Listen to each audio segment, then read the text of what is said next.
It's Baldwin Beach on my video screen. I miss that place. Yeah, that was my hand. Hope you enjoyed that. So, the mall rats kept coming until the Tai Chi push hands started today, so I didn't have a chance to do the video I wanted. So I'm going to do it here in my house. So, number 10 on my list is Arthur Saxon. And after researching him yesterday, I almost think he doesn't belong in 10th. And like I said, if you think any of my listings are incorrect, please tell me why such and such should be higher than so and so, because I would like to learn whatever I can about these guys. It's really interesting learning about such amazing human beings. Anyway, Arthur Saxon was born April 28th, 1878, and at age 15, him and his brothers were basically beating everyone at arm wrestling and wrestling and lifting things and everything, and they started getting really famous, and they started doing like strongman shows, and it wasn't long before they were working with Ringling Brothers Circus, traveling as the Saxon Trio and doing all kinds of cool feats of strength and whatnot. And they were kind of billed as like the German giants, and then Arthur Saxon was billed as the strongest man in the world, or the world's strongest man.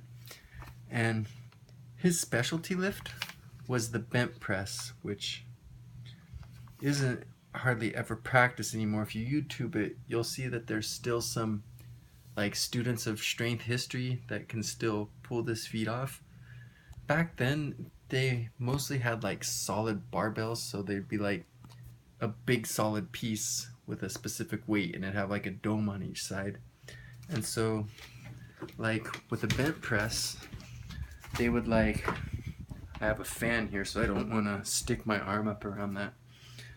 They would like have the barbell so it's standing up, and they'd like come under it, and with their body they would get it propped up. They'd kind of have their hands centered, and then they would like get here, and then they would kind of push up as they go down, lock the arm out, and then come up.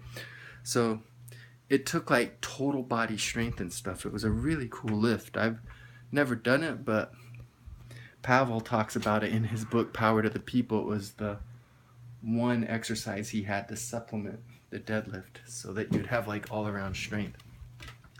And Arthur Saxon was really, really, really, really good at this. There were some people that were good at this. A lot of the strongmen back then could do their body weight, which is pretty impressive to have over your head with one arm, even if you go about doing it that way. If you try the bent press yourself, I'm sure you'll find you can do far, far less than your body weight, unless you're a very well-trained or super gifted human. But Arthur Saxon took it to new heights, and it's cool because there were a lot of strong people back then that were really good at performing, so they would use all the tricks of the trade to make what they did seem more impressive. They were strong enough to be seen as strong, but then they exaggerated their things. But the Saxons were all legit. Like, they were super, super strong, and all their weights were right there for the public to test and weigh and everything, and they just were so strong that they didn't have to fake it. Like, what they could do in real life was so amazing that it was dropping people's jaws, and it looked like they were faking it, but they weren't. They were legitimately that good. And one of the things in his act is he had like this barbell with, instead of the big globes, it was like half a globe, like the bottom part, and it's emptied out, so it's like half a giant Easter egg on both sides.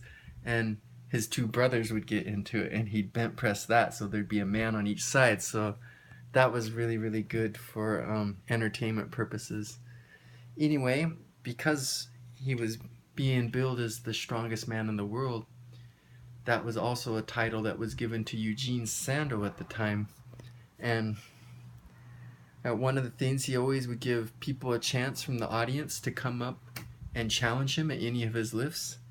And Eugene Sandow was in the audience one day, and he came up and accepted the challenge, and the whole audience was just thrilled because this is like the Clash of the Titans. Everybody knew who these two guys were, and they're like finally facing off. So that's where I have to get my notes just to make sure I don't miss any details of this story, because it's really cool. I probably remember off the top of my head, but I'm going to do this just to make sure.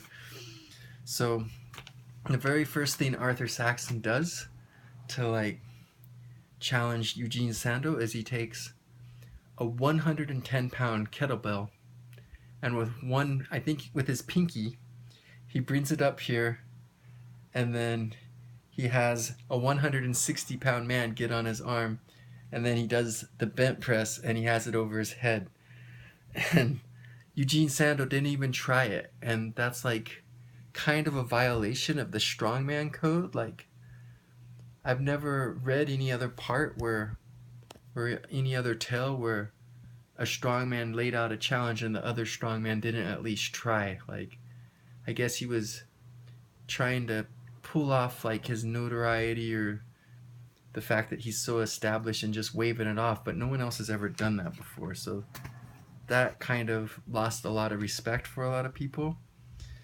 But rather than whine about it or anything, Arthur just threw another challenge to him. This time, he took a 180-pound kettlebell, which is 70 pounds heavier, so he wasn't playing any of this pinky nonsense anymore. He actually grabbed it with his whole hand, put it up, and then a big 188-pound guy sat on it. And he got so that his arm was straightened, but he couldn't get his trunk bent. He couldn't get to where he could stand erect. But he did get his arm straightened while he was in that sideways position, so it was still really, really impressive. And Eugene Sandow didn't even try that either. So that was like 2 for 2, that he just like kind of rejected the challenge and didn't even try it. And some people were theorizing that he was trying to wear Arthur Saxon out and come in fresh and beat him at a lift.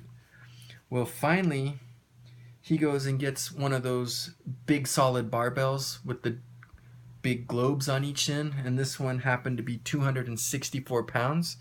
So if you were doing the math earlier, you'll see that this is actually lighter than the first two things he did, and these were more awkward things because it was like a kettlebell and a human being instead of just a dumbbell.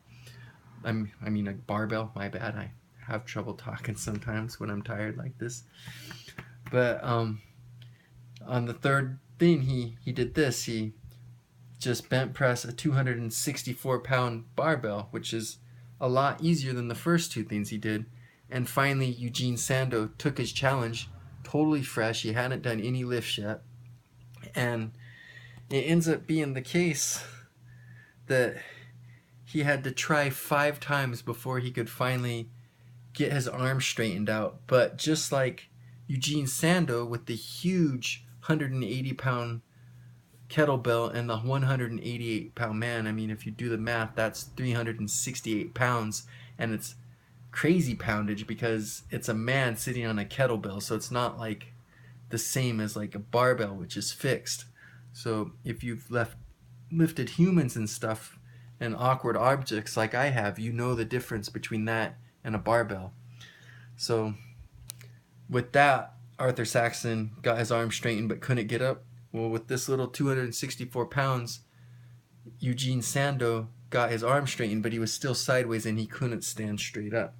So the whole audience, everyone at the place, pretty much saw it as Arthur Saxon won because he did. It's obvious he did. Anybody who knows anything about anything would be like, yeah, Arthur Saxon won. And so then that became part of his like promotion when they were doing the Ringling Brothers circus, is that he beat Eugene Sandow and is officially the strongest man in the world. Well, this made Eugene Sandow mad, and so he sued him and took him to court. And the judge, not understanding the lift and all this stuff, ended up awarding the case to Eugene Sandow because he had a lot of money and he was really popular and famous, and the judge wasn't aware of how the technicalities of this lift were and stuff. So that kind of lowered Eugene Sandow in my eyes because I really, really admired him, and he did do a lot of amazing things. He did one of the things attributed to him in the past is a 272-pound bent press. It just happened to be that was his best, and this was a random day, and he, this is only about 8 pounds off his record. And if you think about all your PRs, if you train really hard, it's not very often that you can come that close to your PR, so it's understandable that he fell at a weight that close to his PR on a lift this challenging. So, but I just didn't like the way he handled it, and neither did a lot of other people. That left a bad taste in a lot of people's mouths about Eugene Sandow, who's a really, really cool person of strength history and gave a lot to the strength world, and someone I admire and respect, but that just specific incident wasn't cool, and so that lowered him in a lot of people's eyes. Anyway, later, Donnie Denny, another guy who you heard me talk about in my last video, said that Arthur Saxon was a fraud and there's no way he was lifting the kind of weight he was doing. So Arthur Saxon came up and met Donnie Denny in person and lifted Donnie Denny's weights, and he did a bent press with 340 pounds, and after that, Donnie Denny was a big fan and actively promoted him and said he was legit, so that was pretty cool. Anyway, the best lifts that Saxon ended up pulling off was he got the world record in the bent press with 370 pounds. They say he did 385 pounds on the bent press, but that's not confirmed, but it's very believable to me when you look at his life and what he did. And then he snatched 200 pounds with just one arm, just that, which is crazy.